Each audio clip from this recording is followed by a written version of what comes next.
So I think some of you might have been confused with the shorts that I was doing, how I was like really outrageous and how it seemed to be that I was coming off as rude.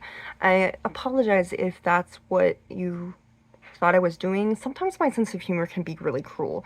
And I've had family members say, "Oh my gosh, you're hurting my feelings, you're doing this." And I've learned to reel it in and to be less like that and not to be as persistent in being funny because sometimes I don't get the part where they're like, okay, it's not funny anymore, stop saying that joke, that kind of thing. But I don't just go up to someone and randomly say something that I thought was funny and then be cruel about it. And you have to know my air confidence is often mistaken as arrogance. People think that I like the way that I hold myself, it's like I know everything. I don't. Gosh, I don't know everything, okay? If I don't want to know everything. I like to know a lot of things. I just know a little bit of this and a little bit of that, and that's all. But when I was talking about that narcissistic parent, I was actually talking about a literal narcissist. And I'm not just saying this because, you're thinking to yourself, oh, well, how does she know that she was raised by a narcissist? Well, I had to take a step back. I had to find out who I was. I didn't have a lot of friends growing up. I was told constantly by this woman that the rest of the family would not understand me because I was just too unique. I was told not to STEM. I was actually told that I looked 3 months pregnant because my stomach wasn't flat enough for some reason. By the way, I was super skinny at that time. I was 125 pounds and 5'4". So pretty tiny. Pretty tiny little girl. So, yeah, body shamed. Well, I was skinny. Imagine that. And so, I mean, that's probably a lot of people's story. But besides that, I talked to the other family members who were also raised by this woman.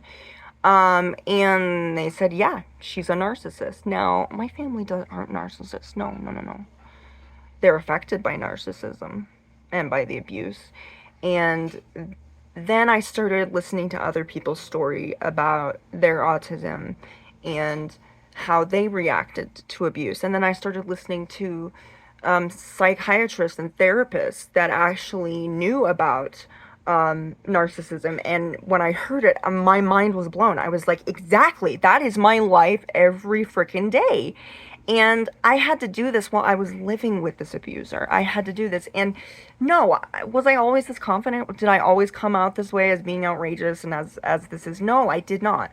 I had to actually listen to people. I didn't even know what stimming was. Do you realize that? I didn't know what stimming was. Because when I tried to stim, I was told that it was wrong. And when somebody gave me a gift, if I did not react in a certain way, there would be a 2-hour lecture with that. There would be, like, total guilt tripping, gaslighting, like, you are wrong, this is wrong, you could be doing better. There was never a point where it was enough. Everybody else around me was fine. I had this woman come to my swim practices and beat her leg and scream at me while everybody else is being super positive and fun and all of this. And she thinks that, the coaches were wrong. She thought that what I was doing was wrong. I was doing fine. I was doing better than fine, but it was never enough. Perfect was never perfect enough. There was a perfection that I just couldn't reach. It didn't matter how skinny I was. It didn't matter how beautiful I was. It didn't matter how many times I tried to please her. A narcissist has a insatiable, uh, you know, hunger for perfection, and they are never satisfied with the effort that you bring to the table. They never are. And the reason I know this is because I've listened to other people's experiences. No, I'm not a therapist. No, I'm not a psychiatrist. I don't have medical training. I'm not a nurse. I'm not a doctor. I didn't go to school to figure this out. No, I just heard other people's experiences. And some of these therapists and psychiatrists actually had experiences with narcissists and had experiences with narcissistic abusers. So, this is the reason I do this. I'm not saying this as like, yeah, this is my story and you're going to listen to me and I'm going to be as outrageous and rude as I can be so I can tell you my story. Yes. And just because you tell me, no, that's not what's going on. And I'm sorry if any of you were kind of confused about that. I'm more than willing to listen to other people's stories. This is not just all about me. I realize that the universe is big and I am just one of these stars that are in this constellation, and I think that we all contribute to lighting up the sky, and we need to empower each other. You know, whether I've experienced what you've experienced or you've experienced what I've experienced, let's be mindful that there's sometimes parts of the story that we're not told. And yes, you can go off and say, oh, yeah, that person is, that person is selfish or that person's arrogant. We don't really know. It's like looking at somebody for the first time and judging them by their size or their weight, or judging them for the way that they look, and you think to themselves, oh, they're dressed this way, or they have extra weight, or they have this, and you're thinking to yourself, how do you know that they didn't lose weight? How do you know that they haven't been through hell and back? How do you know that? And when I saw that, I began to not judge people, and I realized that people are people regardless of gender, race, or sexuality. They are people and they deserve to be loved and understood and accepted. And that's what I'm striving to do. And I'm also trying to bring humor into it. So if you hear me being outrageous and all over the place, that's me being funny. And maybe maybe your sense of humor is just a little bit different than mine. And that's okay. But I would love to hear your story. And if you have a story, please come forward and discuss it. And also, if you could, kind of get some more information about little reels that you see on here, because reels just show you little snippets of things, and there's a whole other story that's behind them. And that's why I like actual videos, not just reels, because there's a whole story, that you just scratch the surface. There's 10 how with icebergs there's only 10% that you actually see.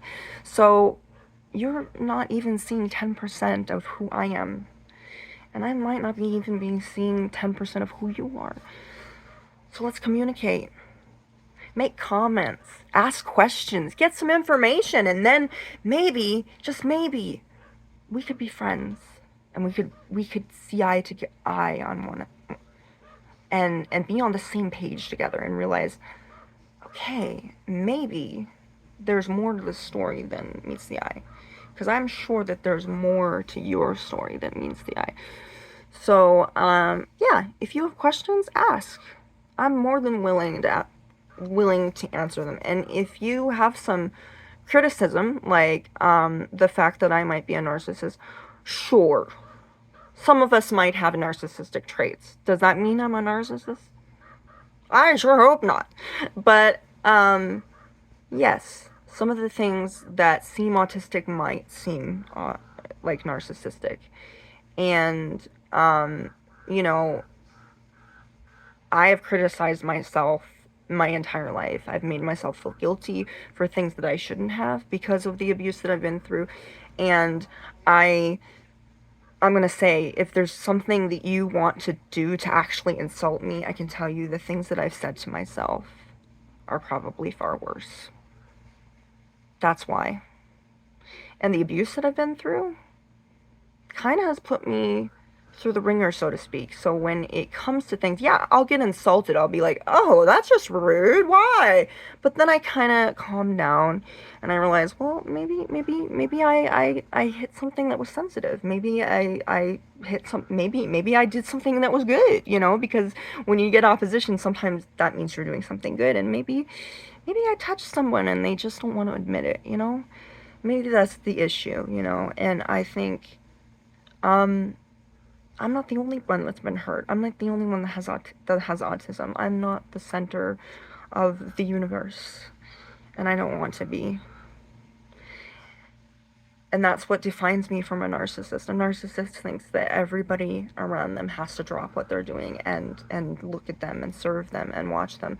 When I have been the person that has been in the shadows, I'm the person that has been helping other people and nobody's noticed. And now I'm coming out and I'm telling people this story, and yes, it's gonna come off as outrageous. It's gonna come off, oh, it might come out as kind of rude, but that's because I've been holding back this story for a long time.